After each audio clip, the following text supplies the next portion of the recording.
Muy buenas tardes, señores. Empezamos hoy, sábado 22 de noviembre del 2025, con la sesión 1 de este proyecto, que es el proyecto Reconstituyente, la iniciativa del Reconstituyente, el proyecto didáctico público El Reconstituyente y la parte privada del Reconstituyente. Pero esa la dejamos al margen, porque es la parte privada. Esto es aprender derecho para que no te engañen, ¿vale? Desde cero. Es más, aprende derecho para revertir el adoctrinamiento a partir de los 16 años, ¿vale? Porque ya veréis cómo voy a enlazarlo. Desde conocimientos que se supone que se adquieren en la ESO, ¿de acuerdo? Ya os he hablado sobre mis principales preocupaciones respecto de la realidad que vivimos como ciudadanos del pueblo español y como seres humanos, por cierto. A su vez, en la sesión 0 os he dado un detalle informal sobre los tres pilares del proyecto: la iniciativa del reconstituyente, como ya os he dicho, el poder del reconstituyente, el poder reconstituyente. Existe la teoría del poder constituyente, que no puede darse si no hay un proceso de deliberación. Disculpen.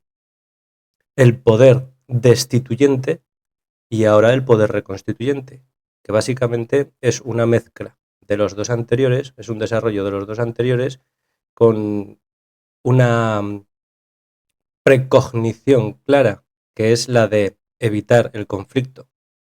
Y una vez dada una subversión constitucional, ¿vale?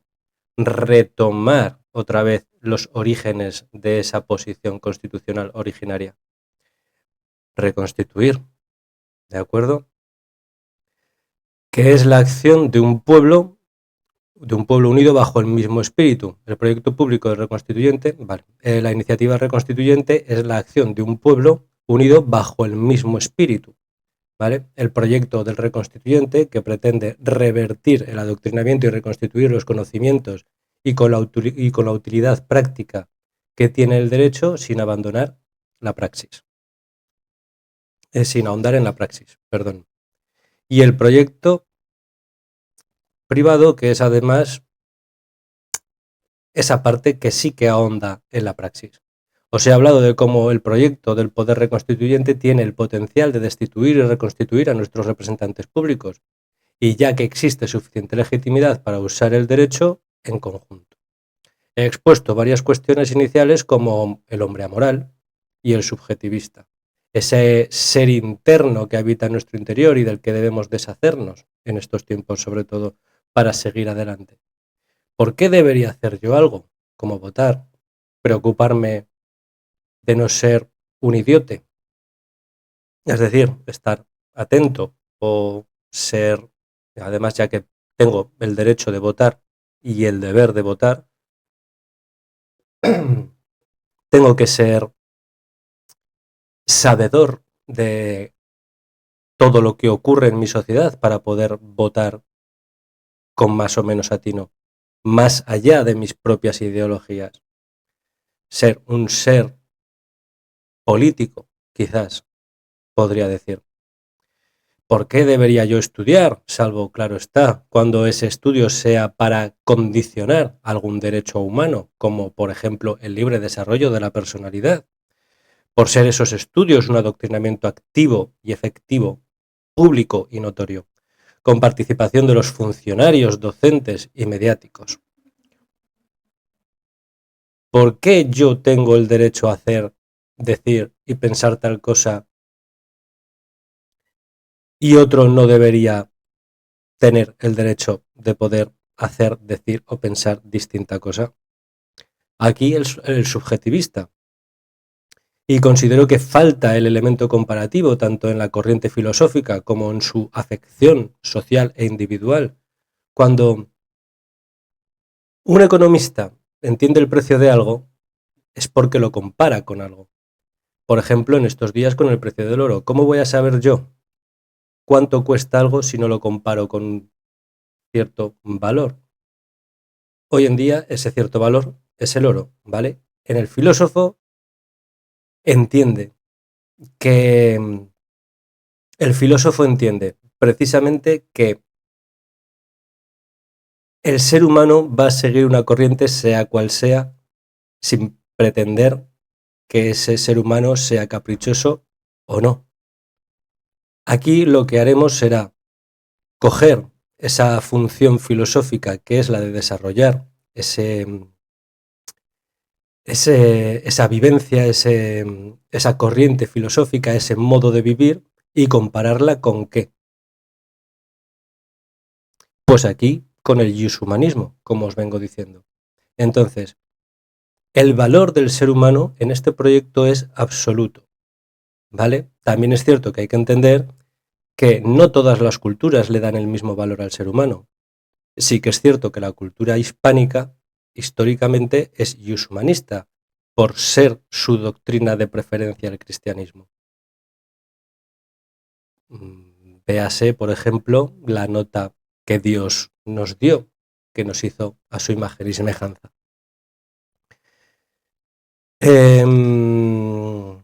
Os hablaba del hábito filosófico, del hablar del uno, y entender que el ser humano que sigue dicha corriente analiza en el ensayo lógico y filosófico, no es caprichoso y va a seguir la corriente a rajatabla, sin pretender compararla con alguien o con algo. Analicé en otros vídeos el principal problema, o al menos más elevado, entre nuestros poderes ejecutivo y el poder judicial: la filosofía del ser y la realidad frente a la filosofía del bien y la acción. El primero lo utiliza el poder ejecutivo y el segundo el poder judicial. A nadie se le debe juzgar por ser, sino por lo que haga.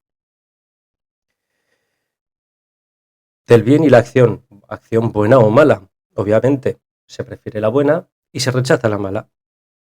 2 más 2. Quiero decir, no hace falta ahondar más en esto, que hasta un niño de 3 años entiende esto, ¿vale? La metaética no cognitiva, de preferencia socialista, frente a la metaética cognoscitiva del humanismo. La psicología frente a la filosofía de lo moral y la importancia de esta última. Momento este de relacionar los conceptos para ser capaces de actuar como ciudadanos autónomos. El ser humano, su juicio. Os hablé, por cierto, de la metaética no cognitiva, que sostiene que los juicios morales no expresan proposiciones susceptibles de ser verdaderas o falsas. No son afirmaciones de conocimiento, sino quizás de doctrina. Según esta postura, cuando alguien dice que robar está mal, ¿vale?, no está afirmando un hecho objetivo, sino expresando emociones, actitudes, prescripciones o mandatos. Características: negación del valor de la verdad, quizás porque crea su propia verdad, su propia realidad, como el socialismo, ¿vale? Ética emotivista y prescriptivista. Ayer, Stevenson, Are. Oposición al cognoscitivismo. En estos días no está mal hacer juicios morales. Más allá de ser moralista, exclusivamente moralista, entendemos que en nuestro día a día no lo vamos a ser. No vamos a ser moralistas. Eso queda al margen de cada quien. Pero cuando hablamos de nuestra personalidad social común, sí hay que ser moralista, porque si no nos lleva a los tiempos en los que estamos viviendo. Por ejemplo, un juicio moral es un acto mental por el que se evalúa una acción, una conducta o una situación para determinar si es buena o mala, correcta o incorrecta, justa o injusta. Son valores morales por excelencia, por ejemplo, la justicia, según un sistema de valores y normas morales. Permite diferenciar entre lo que se considera moral o inmoral dentro de un contexto social. No en todas las sociedades el ser humano bueno es considerado bueno.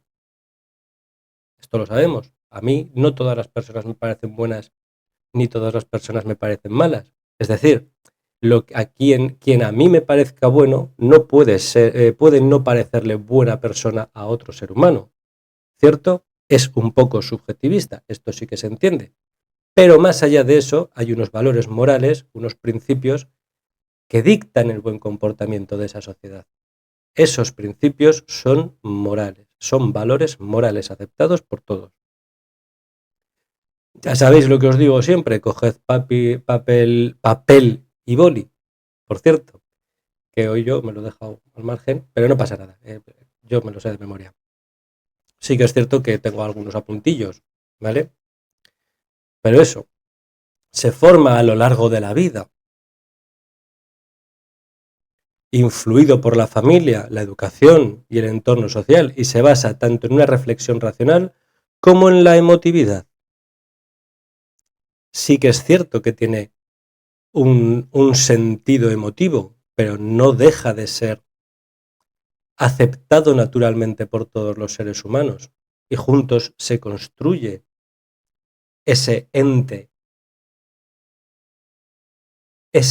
social bajo estos valores y principios. Elementos principales, el objeto, por ejemplo, sería evaluar, es cierto, las circunstancias, la atmósfera e intención, el propósito.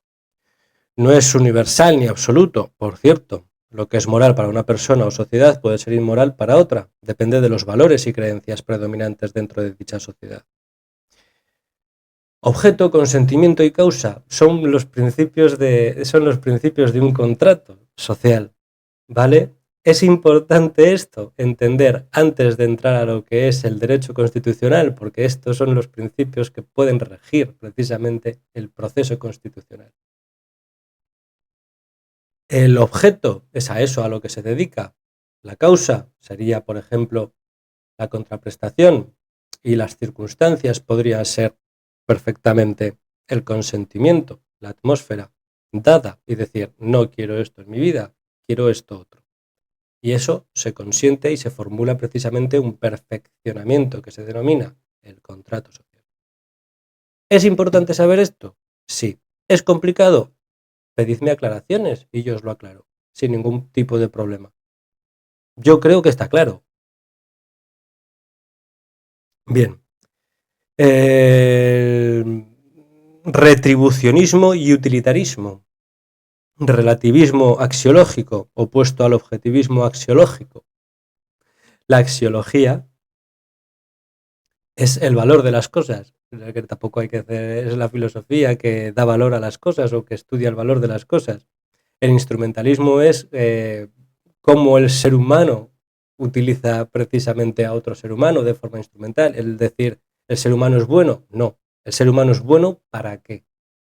¿Vale? Por ejemplo, el ser humano es bueno para el clientelismo, ¿vale?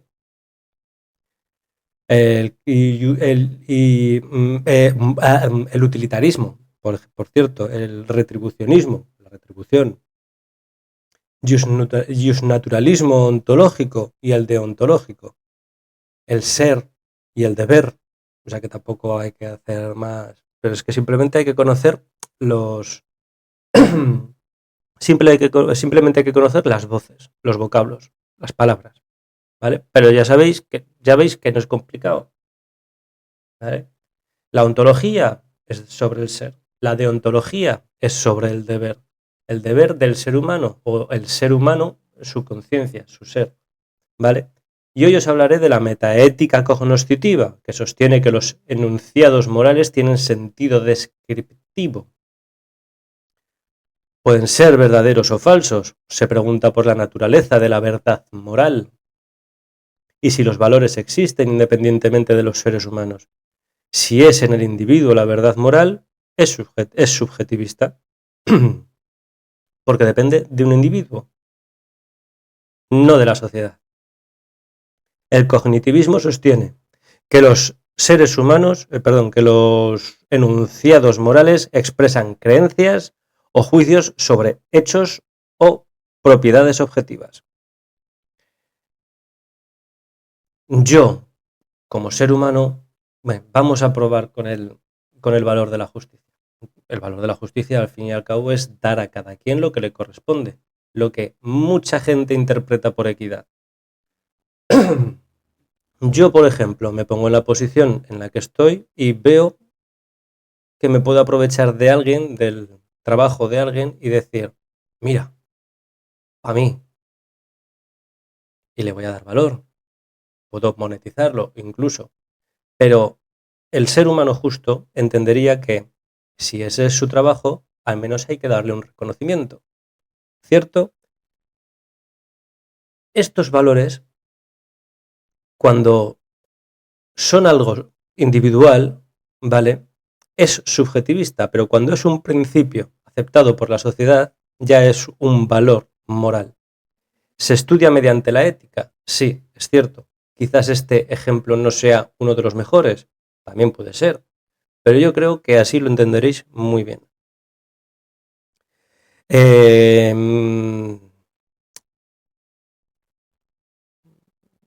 Los enunciados morales expresan creencias o juicios sobre hechos o propiedades objetivas, no meramente emociones, como el no cognitivismo. No meramente emociones, ni prescripciones. 2. Tales afirmaciones son susceptibles de ser verdaderas o falsas. Simplemente tienen que ser aceptadas. Proposiciones aptas para la verdad. La verdad dista mucho de la realidad. La realidad es lo que es. Hay un ejemplo que se pone mucho, que es, por ejemplo, en un bosque se cae un árbol. ¿Hace ruido o no hace ruido? La verdad podría decir, si no lo escucha nadie, no hace ruido. Pero lo cierto es que todos sabemos que cualquier árbol que se caiga, al menos chasquea. La segunda es la realidad, la primera es la verdad. La verdad tiene que ser aceptada por todos. Es lo que aquí os expondré, que esta es la parte general, es precisamente la realidad formal que se ajusta al derecho mediante la metaética cognoscitiva y la metaética no cognoscitiva. La cognoscitiva es la realidad material, la que utilizamos a diario para percibir la realidad que nos rodea. Usamos los perceptores naturales, que son la vista, el oído, el olfato, el gusto y el tacto. Recordad que estoy relacionando conceptos que se supone que tendríais que saber ya. Yo entiendo que esto de los juicios morales, la metaética cognoscitiva y la metaética no cognoscitiva, entiendo que no. Pero lo vais a entender ahora porque os lo voy a relacionar con el ser humano, la humanidad y el iushumanismo, ¿de acuerdo? Que será el centro de toda esta tesis. Que como dijo Hegel, ¿dónde lo he dejado yo eso? Como dijo Hegel, una tesis es un postulado académico, tesis, posición. George Wilhelm Friedrich Hegel, en 1770-1831, estableció que el proceso de la búsqueda de la verdad consta de 3 etapas: tesis, proposición, antítesis o contradicción y la síntesis o la superación de la oposición. Generar una nueva tesis. ¿De acuerdo? Esta es mi tesis. Lo relacionaremos con esto, ¿de acuerdo? Pues eso, la metaética cognoscitiva y la metaética no cognoscitiva. También se puede entender como el cognitivismo, pero vamos, podéis encontraroslo así que no os daré mucha chapa con ello. Hasta dentro de un rato, quiero decir. ¿De acuerdo? Nos hemos quedado en tales afirmaciones son susceptibles de ser verdaderas o falsas, proposiciones aptas para la verdad. Por ejemplo, el naturalismo moral, hechos morales, igual hechos naturales. La falacia naturalista, cualquier cosa que sea natural no tiene por qué ser buena en sí misma, pero cualquier cosa que es antinatural es mala por sí misma. Volvemos a la falacia naturalista. ¿Y si aquello que va en contra de lo natural, es decir, aquello que directamente ataca a lo natural, es moralmente malo? Eso nos lo podríamos plantear, ¿cierto? Estamos aquí un poco hablando de filosofía, porque al fin y al cabo lo que tenemos que hacer también es el pensamiento, es estimular el pensamiento crítico, la reflexión que últimamente deja mucho que desear en esta sociedad, ¿de acuerdo? Y el intuicionismo, verdades morales, se captan por contraste, por la intuición intelectual. Por ejemplo, habla de ello G. E. Moore, ¿vale? El contraste cognitivismo versus no cognitivismo, el realismo moral. Dar a entender que todas esas proposiciones morales que dan a entender la metaética cognoscitiva son reales o irreales. La falacia naturalista. Os leo su definición. No me gusta leer las definiciones textualmente porque suelen ser muy mecánicas, ¿de acuerdo? Pero es un error lógico que consiste en asumir que lo que es natural es naturalmente bueno o correcto. Solo por ser natural es natural que la gente mate, pero no es bueno para la sociedad, ni para la gente, obviamente. ¿Vale? Voy a detener aquí este vídeo y vamos a hacer otra pantallita. Volviendo al tema que nos ocupa, que es la sesión 1, es la relación de conceptos para aprender un poquito mejor el derecho. Espero que no me dé el chispazo. Aquí relacionaremos el ser humano, el individuo, el tú, yo, el yo, tú, él, ¿vale? Nosotros, con la humanidad, con ese ser abstracto que componemos todos individualmente en un único ser, objetivo, abstracto. Y lo compararemos con el iushumanismo, esa corriente filosófica de centrar nuestro modo de vida, incluso el positivismo que tanto ha destrozado el derecho en nuestros días por instrumentalizarlo. ¿De acuerdo? Yo aquí os he puesto un monigote porque no quiero tontadas, básicamente, representando a la humanidad, ¿vale? Independientemente de qué doctrina sea. La representación es el monigote, la humanidad. ¿De acuerdo? Se habla de clasismo. Cuando se habla de clasismo es porque esas corrientes políticas, ¿vale? Diseminan, especifican los seres humanos, las clases de seres humanos. Por ejemplo, hoy estamos viendo el feminismo como le atribuye un valor extraordinario a la mujer sobre el hombre. Y eso es segregación, eso es supremacía, eso es preeminencia. De hecho, ya lo dice el mismo significado del feminismo. Pero bueno, parece que o nadie quiere entender o todo el mundo utiliza la dialéctica erística para hacernos creer esas subnormaladas, esas falacias. ¿De acuerdo? Entonces, nosotros repararemos en lo que es el ser humano, en el hiperónimo. A nosotros las clases de humanos nos dan igual. ¿Por qué? Porque al fin y al cabo son seres humanos. Y así podremos mantener la igualdad y desarrollar cuál es el concepto de igualdad, el perfecto concepto de igualdad, que es básicamente un ser humano es exactamente igual a otro ser humano. ¿Por qué habría que darle a un ser humano preferencias sobre otro? Y sobre todo en detrimento de otro. ¿De acuerdo?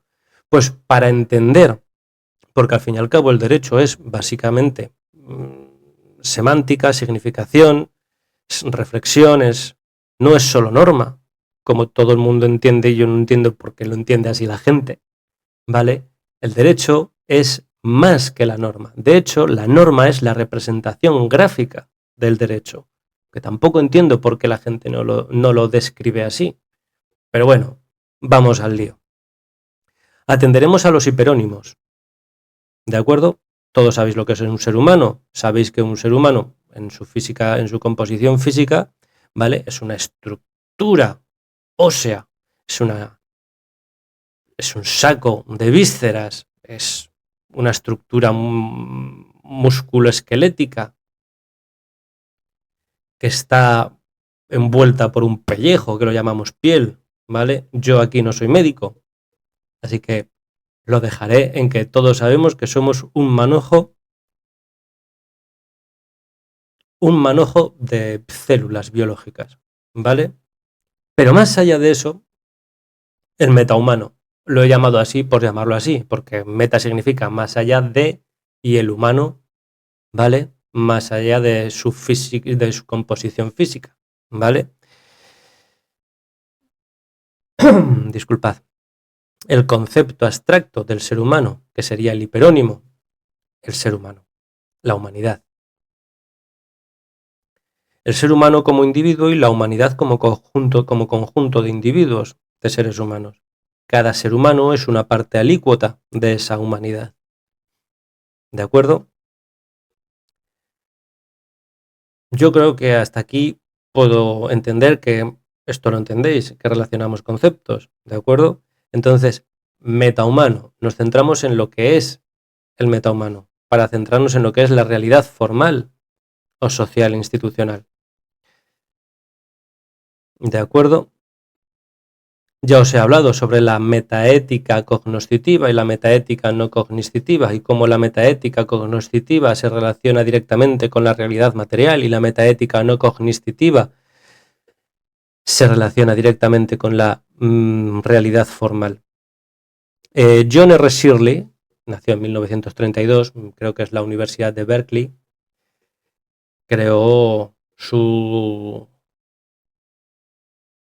se postuló, hizo un postulantado que lo llamó la construcción de la realidad social y comparó la realidad material con la realidad formal.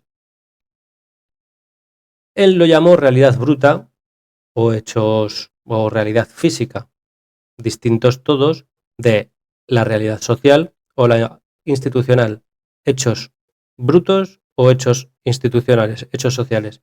Una institución no es en sí un edificio, como puede ser el ayuntamiento. El ayuntamiento en sí, tenga edificio o no, es una institución. El dinero es una institución. ¿Vale? Es un hecho, una realidad social. ¿De acuerdo? Bien. Sobre la realidad material, ¿qué añadir? Creo que había una foto más cercana. Aquí. Epa, la he liado. La había liado. Bueno, no pasa nada. Era esta imagen la que nos importaba. La realidad social, en la metaética cognoscitiva entendemos que la realidad material no depende de nuestro acuerdo. Se percibe a través de la experiencia exterior o a través de nuestros sentidos, como ya os he dicho antes, vista, oído, olfato, gusto y tacto. De ahí el money, quizás se referiría a él. Es inamovible. O sea, yo no puedo mover una montaña. ¿La puedo rebautizar? Sí, pero eso tendría que depender del acuerdo humano, de nuestro acuerdo, ¿vale? Es inamovible, no es un constructo social, ni una ficción o sintética humana. Por el contrario, la realidad formal depende de nuestro acuerdo, no de lo que un líder supremo diga, ¿cierto? Es más, no puede venir un líder supremo a establecer una cosa cuando hay una cosa ya establecida. Y ha dependido ello del acuerdo humano. Y lo nuevo no depende del acuerdo humano. De nuestro acuerdo mutuo y recíproco. La mutualidad y la reciprocidad. Sobre esto ya os hablaré porque en derecho mantiene un cariz concreto, pero visto grosso modo, ¿vale? La mutualidad es todos trabajando por una única causa y la reciprocidad es básicamente trabajar cada uno en beneficio mutuo, en beneficio recíproco. Venga, voy a dejarlo así.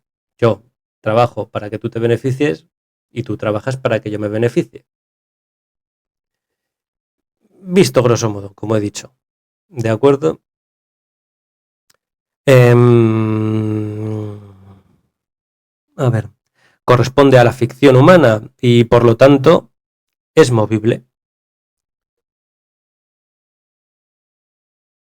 No en todos los, no en todos los periodos históricos se considera que algo es bueno o algo es malo de forma absoluta, pero, por ejemplo, estamos en la época del progresismo versus conservacionismo. Hablamos del progresismo como si el progresismo nos dijera que no hay nada que conservar. Cierto es que yo discrepo. Siempre hay algo que conservar, si no, ¿desde qué punto vas a progresar? El progreso por el progreso es mera destrucción, si no se conserva algo. Y el conservadurismo por el conservadurismo, conservar por conservar, al fin y al cabo, se seca ese progreso. Y todos evolucionamos. No entiendo yo cuál es el problema. El problema quizás es que muchos se aquejan unos de unos antisistemas, pero luego resulta que sobre los sistemas establecidos están actuando otros, con mayores potestades y quizás sin consentimiento de la población. Pero esa es una reflexión que dejaré al aire.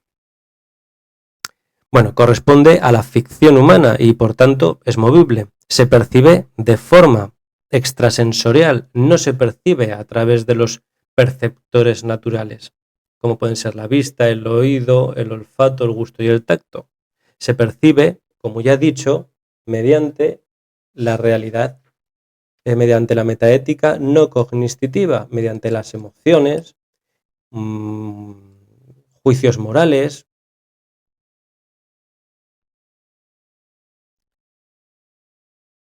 Perdón, aquí me he ido un poquito más arriba, entonces me he perdido.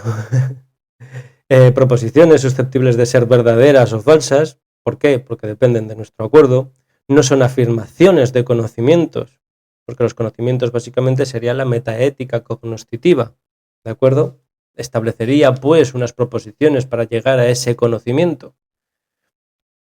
Según esta postura, cuando alguien dice que robar está mal, no está afirmando un hecho objetivo, sino que expresa emociones. Realidad no cognitiva. Metaética no cognitiva, realidad formal. ¿De acuerdo? Perdón, es que está muy chiquitito aquí. Extrasensorial. Sí, exacto. Emociones, conciencia, deber ser. Todas esas cosas que ya aprenderemos un poquito más adelante. ¿De acuerdo? Sobre todo el deber ser. El ser o el deber ser. Porque no es lo mismo. Esto entraríamos en el positivismo, el bueno y el malo, el positivismo fuerte, el positivismo débil. Al fin y al cabo, me da igual. No os lo voy a complicar mucho y vamos a ir a las raíces. Porque, por ejemplo, entender que la igualdad, a ver si tengo una foto que se centre más en el ser humano. Aquí, sí. Porque entender que la igualdad es este ser humano es igual a este ser humano y este ser humano es igual a este otro ser humano, pues no. Porque, ¿qué vamos a hacer? Vamos a darle 500 normas a un ser humano en detrimento de otro, ¿para qué? Para más tarde darle las 500 normas que faltan positivamente a otro ser humano, ¿para qué? Para que alcance esa igualdad. No es lógico. Esto no es lógico en derecho. ¿Vale? ¿Por qué? Porque cuando entendemos que el hiperónimo es precisamente esas familias, las familias conceptuales, básicamente, por ejemplo, somos mamíferos, pero no todo el ser humano. Pero, a ver, voy a reformular esto. Todos somos seres humanos y el ser humano es mamífero, pero no todos los mamíferos son seres humanos. Es un error de lógica, es un non sequitur. Y esto no puede quedar plasmado en norma.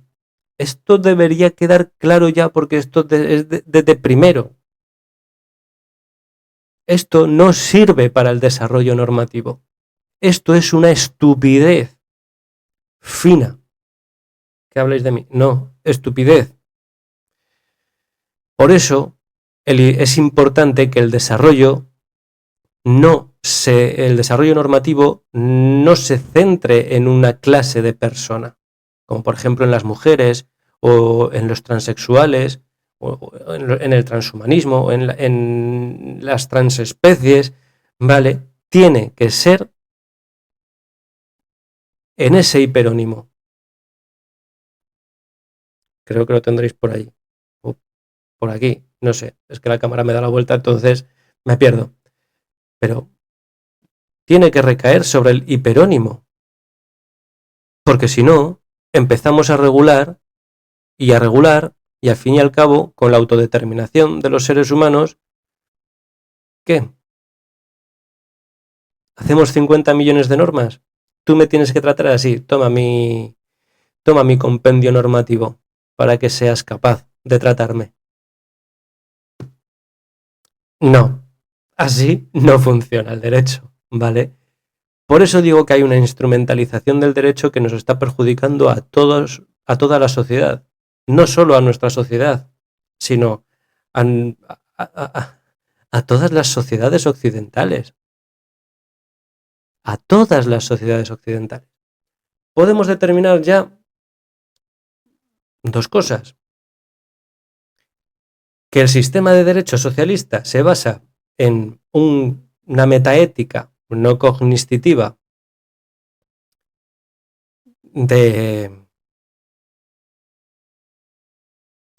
en una metaética no cognitiva de construcción formal propia y al margen, casi tumoral, y que se centra básicamente en el Estado social de derecho. En el Estado social, perdón, no de derecho, en el Estado social. Y que para conseguir esas, ¿qué diré? Para conseguir sus objetivos políticos, ¿vale? Utiliza el positivismo. El positivismo no tiene por qué estar centrado en una metaética cognoscitiva, es decir, no tiene por qué estar centrado en una realidad material. Puede estar centrado en una realidad social, en un ser que el mismo socialismo crea, en una propia realidad del socialismo. Entonces, ¿podemos hablar de una realidad socialista? Ya hablamos de una realidad material, una realidad social, pues ahora hablamos de una realidad socialista. Cuando hablamos de un tercer nivel de realidad, podríamos hablar casi de una realidad tumoral a las dos anteriores. Sobre todo cuando esta última realidad filtra las dos anteriores. Y es entonces cuando recae en el ser humano esta nueva realidad. De hecho, podemos hablar de una nueva realidad y de un nuevo ser cuando sabemos que esa misma posición no cognitivista crea una propia conciencia colectiva a base de sus ideologías, es decir, crea un nuevo sentido moral, que no es un sentido moral, porque básicamente porque la construcción de la moral la hacemos nosotros, los individuos, y eleva de forma ascendente hasta construir un Estado. Sin embargo, ello en la realidad social, cuando hablamos de esa pseudomoralidad, esa moral sintética, que al fin y al cabo son los valores que puedan tener esas doctrinas, como pueden ser la cultura woke o el feminismo o, sí, la ideología de género, emanan desde el Estado e imbuyen a la sociedad. Eso no se puede considerar moral. ¿Es pues inmoral la realidad socialista que acabo de decir, la realidad tumoral socialista? Sin duda, ya está defendido. Creo que no hace falta más con ello. Vamos a ver a la siguiente relación. Yo creo que con esto lo entendéis. Podéis pausar, podéis repetir, pero básicamente en esto os tiene que quedar claro que el ser humano compone la humanidad. Y la humanidad puede ser la realidad material y el iushumanismo puede ser la realidad formal. sin más.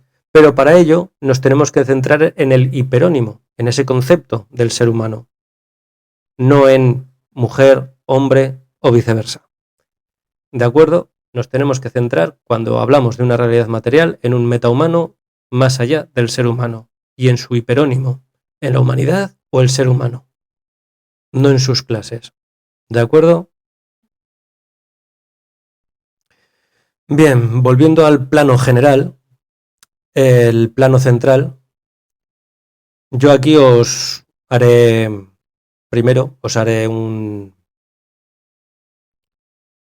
una introducción de cómo voy a desarrollar esta pizarra, para que podáis aprender derecho, para que podáis tener unos conocimientos más allá del adoctrinamiento que se está imponiendo en las escuelas y en la sociedad. Y además podréis utilizar estos conocimientos en sede judicial, vais a poder ser bastante autónomos.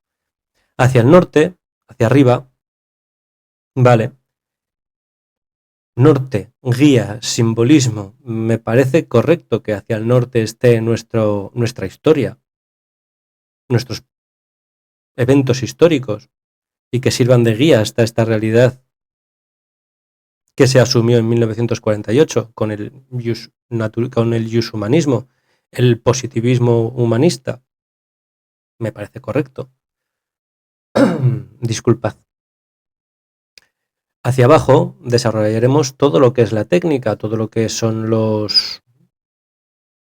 el estado social, bueno, el desarrollo, bueno, utilizaremos primero los filtros, los sistemas de derecho, los tipos de estado que hemos estado sufriendo, quizás no tan negativamente en algunos casos. Haremos el filtro del estado liberal, el estado primitivo, el estado liberal, el estado social, el estado humano, ¿vale? El estado constitucional, el neoconstitucionalismo, ¿de acuerdo? Hacia la derecha intentaré que sean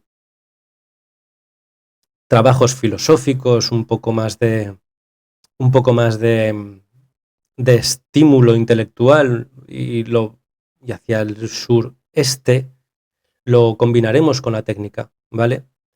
Hacia la izquierda tendremos las doctrinas ya plasmadas históricamente, pero nosotros lo trataremos como alegorías. El mandante, obviamente, lo tratará como doctrina, nosotros como alegorías, ¿vale? Por ejemplo, Temis, la diosa de la justicia, el orden y la ley natural. Me gusta mucho Temis a mí, lo siento, es la de la balanza, sí. Os voy a buscar la imagen de las alegorías, de la primera alegoría, a ver si la encuentro por aquí. No la subí. No la subí. Bueno, no pasa nada. A ver si puedo hacer en las imágenes. A ver si tengo por aquí a Temis. Screenshot. Tengo a Temis aquí, sí.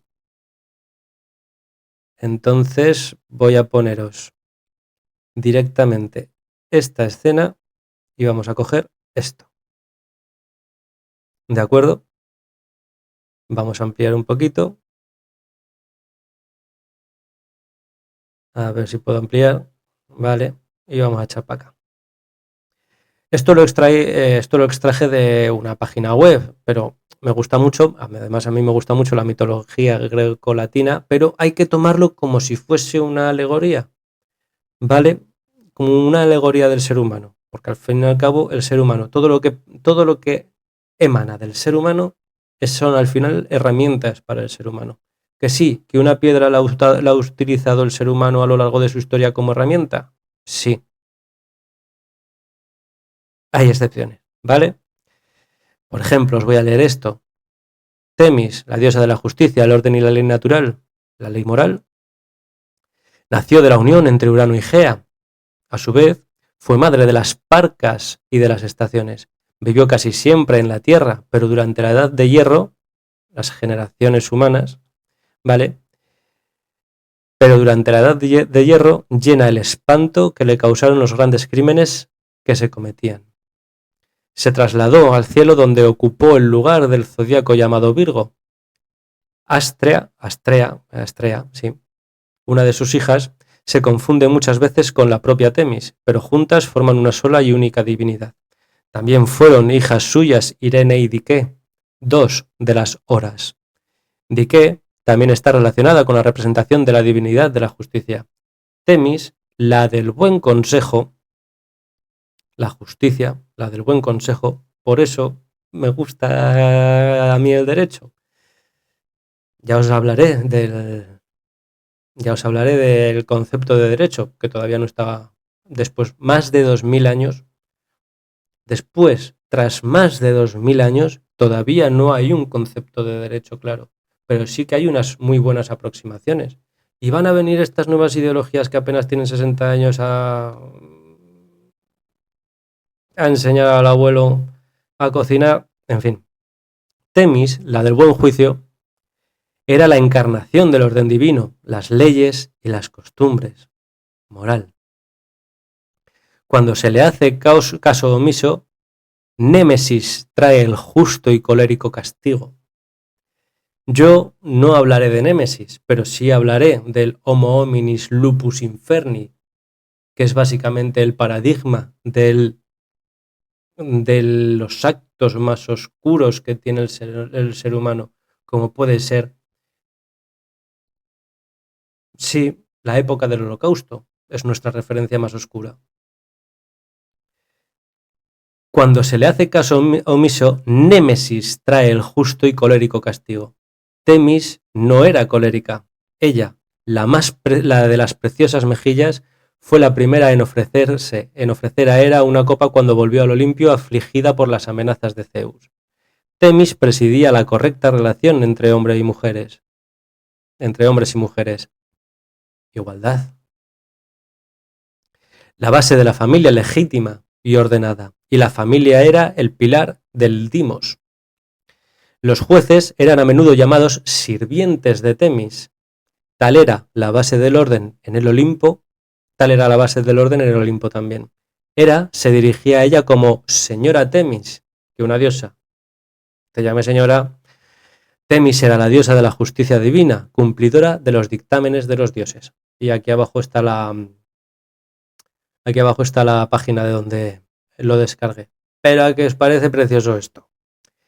Esto, señores, no deja de ser una alegoría, por muy bonita que nos parezca.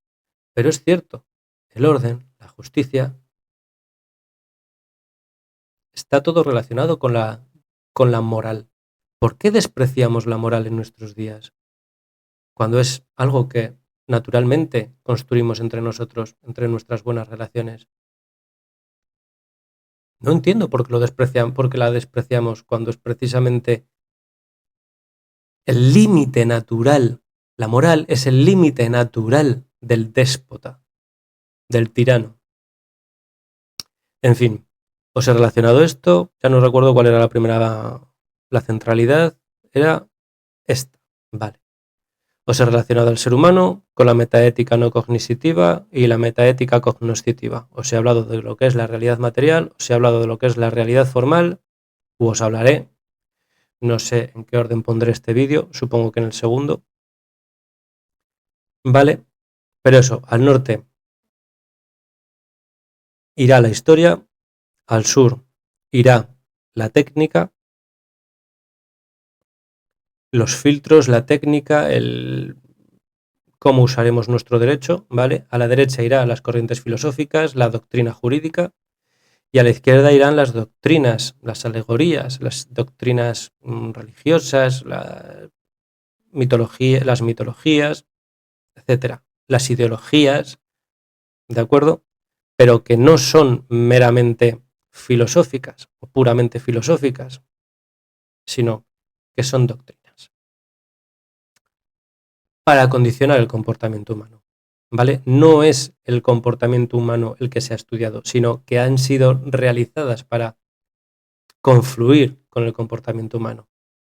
Creo que así estará mejor expresado, ¿de acuerdo? Bien, pues ahora vamos a intentar relacionar todos los vídeos que os he hecho hasta la fecha. No, era aquí. No, era aquí. Fuera debajo. Da igual, voy de memoria. Es esto, pero da igual. Me voy a arriesgar a ir de memoria. En uno de los vídeos os hablé precisamente de las corrientes filosóficas que utiliza un poder, el ejecutivo, ¿vale? La filosofía del ser y la realidad, y el judicial, el poder judicial, que utiliza la filosofía del bien y la acción. En derecho, nuestra corriente filosófica es la del bien y la acción, la que utiliza la justicia. No es una síntesis. No juzgamos al ser humano por ser. Juzgamos al ser humano por sus hechos, por sus actos, buenos o malos. Es más, cuando son actos buenos y se contradice una norma, crea una excepción porque se está protegiendo un bien jurídico superior. Si nos amparamos en un positivismo relacionado con la filosofía del ser y la realidad propia del tumor socialista, de la realidad tumoral socialista, no importa que tú estés actuando mejor o sí, de forma más correcta que lo que la ley dispone, vas a ser juzgado conforme a lo que la ley dispone, porque has contravenido lo positivo, lo positivizado, lo puesto en norma. Bien, ¿esto lo entendemos? Es sencillo. Bien. Hablamos de una metafísica. A ver si encuentro una foto más grande de eso, que al final voy a tener que hacer lo mismo porque me estoy dejando la vista. Sí, pues voy a tener que hacer lo mismo. Me voy a ir a la imágenes, yo creo que era aquí. No.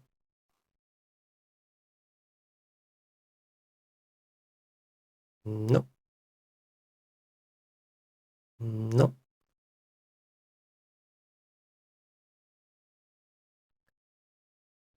A ver, lo encuentro y vuelvo, ¿vale? Bien, ya lo he encontrado, así que ya he vuelto. ¿Por dónde iba yo?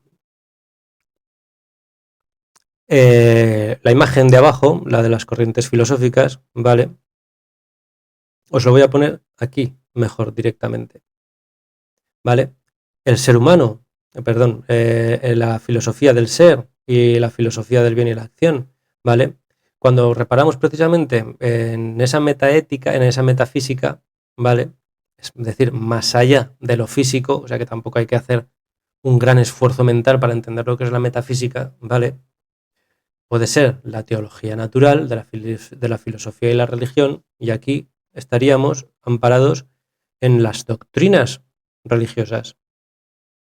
Pero es eso, en el ser divino, ¿de acuerdo? Que yo os hablaré de la alegoría divina, o de la divina alegoría, mejor dicho, ¿vale? O si no, utilizamos la corriente B, que sería la ontología del ser, o sea, quiere decir, la filosofía de la naturaleza, el ser de la psicología, estamos en estos días, ¿vale? La ontología psicológica.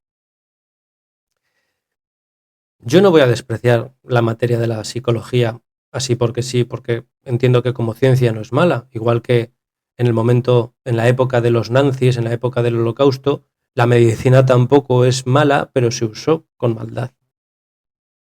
Pero incluso se utilizó la cirugía para hacer quimeras con niños, es decir, coger partes de niños y unirlas a un niño matriz. Esto lo hizo la medicina y no la medicina es mala por el hecho de ser malo. Estaríamos en otro tipo de falacia, ¿de acuerdo? Igual que la psicología no es mala por ser una ciencia centrada en la mente. Pero sí que puede ser mala cuando se utiliza de forma política, ¿de acuerdo? Por tanto, sabemos que la realidad socialista, esa realidad tumoral socialista de la que os he hablado, se basa en un ser. Ese ser utiliza la ontología psicológica para crear su propia metaética no cognitiva, su propia realidad social. Estamos viendo cómo se ha utilizado un menoscabo psicológico en la población, que ha resultado en una psicosis colectiva, que es que lo estamos viendo, y esto es contrario al Estatuto de la Corte Penal Internacional y al Tratado de Roma, que lo estamos viendo, y esto es en base política, señores, y esto lo certifica, ¿vale? Es por esto que hace muchos años, desde 1948, ¿vale?, se dejó el iushumanismo como doctrina base, como corriente filosófica base en la doctrina posterior. Hoy, estas nuevas ideologías lo que han hecho ha sido invertir a una posición anti-iushumanista esa corriente, esos conceptos humanistas que pueden estar perfectamente positivizados en la Declaración Universal de los Derechos Humanos. Pues bien, yo, como os dije, este orden lo cambiaría un poquito, ¿vale? Porque yo pondría, por ejemplo, la ética y la filosofía moral antes que la filosofía política. ¿Por qué? Porque la filosofía política también tiene su ética, o debería tenerla. Sabemos que no la tiene, pero debería tenerla. Cuando hablamos de filosofía de derecho, yo esto lo extraje de la página Adictos a la Filosofía, que si queréis aprender más filosofía, yo os la recomiendo encarecidamente. Pero yo en el bien y la acción haría una pequeña modificación. Por ejemplo, pondría la ética como base de la filosofía política y la filosofía del derecho, de la filosofía política, la filosofía del derecho y la filosofía de la economía, y en otro grupo pondría ya la ética normativa, la ética aplicada y la metaética. Yo eso es cierto que lo haría, pero no pondría la política como troncal a la filosofía del derecho, porque al fin y al cabo, sí, el derecho emana de la política, en fin, ya lo discutiremos más adelante. No está mal, quiero decir, está bastante bien, por eso lo he utilizado como recurso, ¿vale? Pero yo os lo expondría de otra manera. Bien, ya os he relacionado precisamente, ya os he relacionado la imagen de abajo con las corrientes filosóficas humanas a seguir en la metaética no cognitiva y en la metaética cognitiva. Está más que relacionado, ¿vale? Os he hablado de las alegorías y os he hablado del más que odioso ser humano amoral y el subjetivista. Yo creo que con esto ya termino por hoy. Porque ya os he relacionado la primera pantalla. La centralidad de lo que vamos a ir haciendo, ¿de acuerdo? En la siguiente sesión os hablaré de... Es que no sé si hablaros primero de los sistemas de derecho o de los tipos de Estado que han ido evolucionando. Pero sin lugar a dudas sí que empezaré a meter alguna... Bueno, os tendré que hablar primero del concepto de derecho, eso es cierto. Así que, para la próxima, el concepto de derecho. Muy buenas tardes. Cuídense los unos a los otros. Cuiden del prójimo, que falta nos hace. Así que ya sabes, si quieres aprender más de derecho y desde cero, dale like, suscríbete y participa. Serás capaz de autorrepresentarte como ciudadano autónomo y así evadir el adoctrinamiento y defender tus propios intereses. pero sobre todo participa en la iniciativa pública, esa de la educación para todos, la unión en un único camino recto y humanista, que es lo que se necesita. El pueblo español te lo agradecerá. Vale para todos los pueblos de la zona gris de este mapa. No olvides visitar este canal, que puede que a ti no te interese, pero seguro, sin duda, a otros muchos sí. Comparte.